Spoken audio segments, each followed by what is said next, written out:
मोर श्रोता बंधु मानू आउ एक नुआ कहानी को स्वागत। आजिर कहानी कृपण हीरालाल।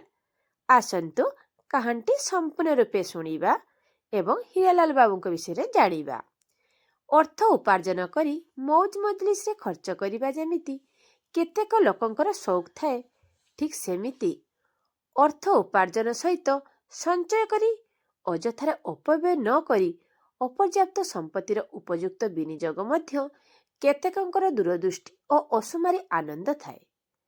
आजिर कहानी ठीक एहीपरी। आखपाख 10 खंड गाँर लोक माने हीरालाल बाबू को जड़े धनी किंतु कृपण स्वभावर लोक भावे पिला ठारू बुढ़ा जाए समस्ते जानती। केही केही कथा प्रसंगरे अन्यर कृपण गुण देखि हीरालाल बाबू सहित तुलना करती।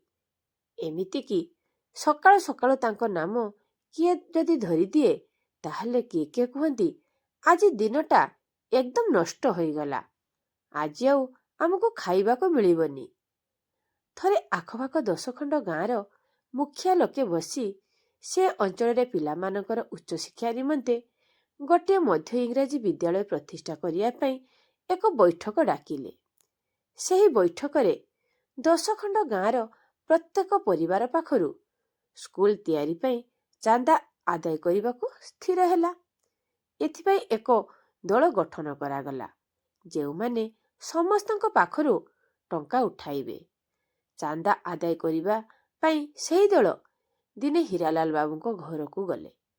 तांको घर सम्मुखरे पहुंचिबा क्षणी घर भितरे हीरालाल बाबू तांको चाकर उपरे 10 टंका केउठी अजथा खर्च करि देइथिबा जगु से भीषण रागी जाई पाटितुंड करुथिबार एमाने शुणिले।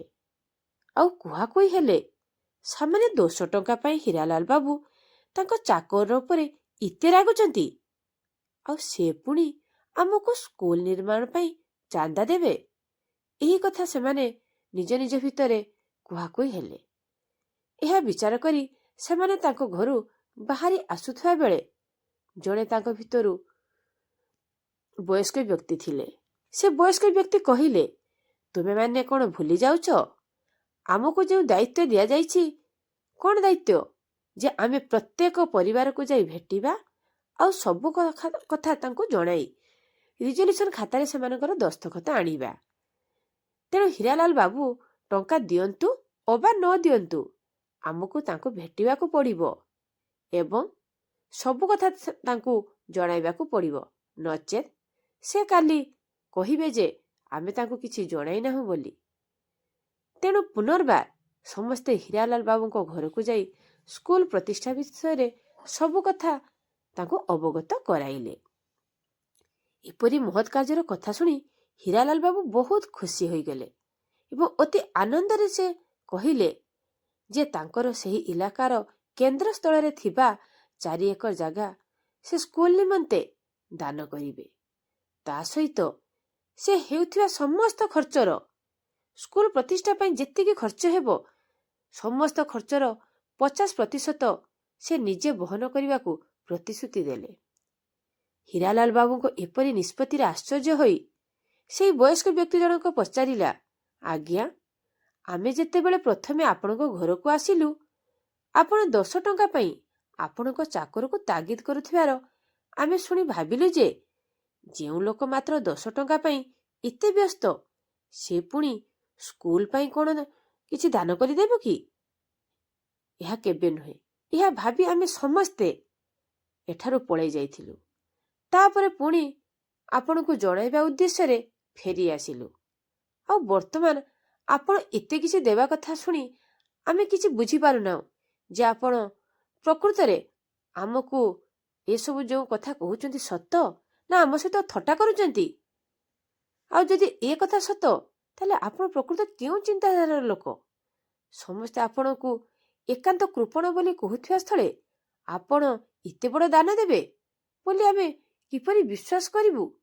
आपण निजे कहउनांती इहे कोन आमे ठीक सुनिचु? तांको कथार उत्तर रे हीरालाल बाबू कहिले जे हां तुमे माने जहा सुनिच ता एकदम ठीक।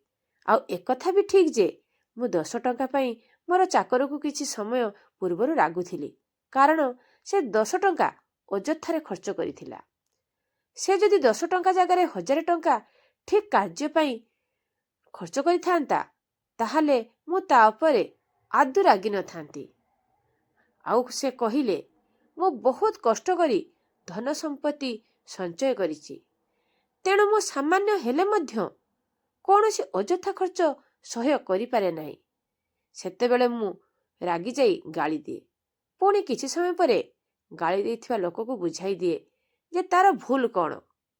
ତେଣୁ ଆଜି ପର୍ଯ୍ୟନ୍ତ ଯେଉଁମାନେ ମୋ ପାଖରେ କାମ କରିଛନ୍ତି ସେମାନେ ମୋତେ ଭଲ ଭାବରେ ଜାଣିଛନ୍ତି, ଆଉ ମୋତେ ଛାଡ଼ି କେବେ କିଏ ଚାଲିଯାଇ ନାହାନ୍ତି।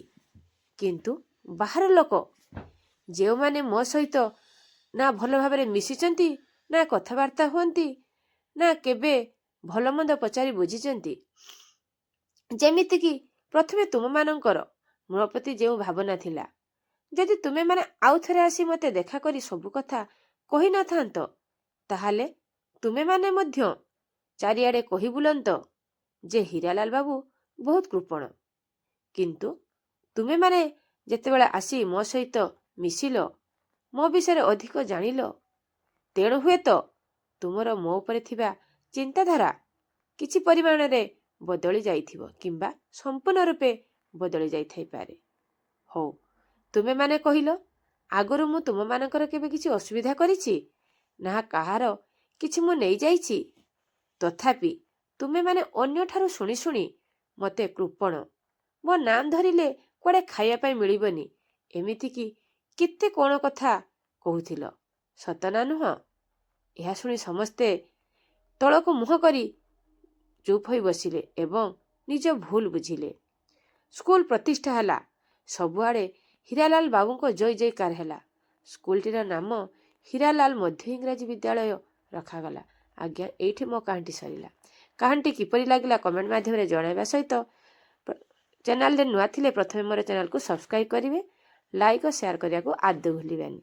ଏହି କାହାଣୀରେ ଆମେ କ'ଣ ଶିକ୍ଷା ପାଇଲେ ଜାଣିବା।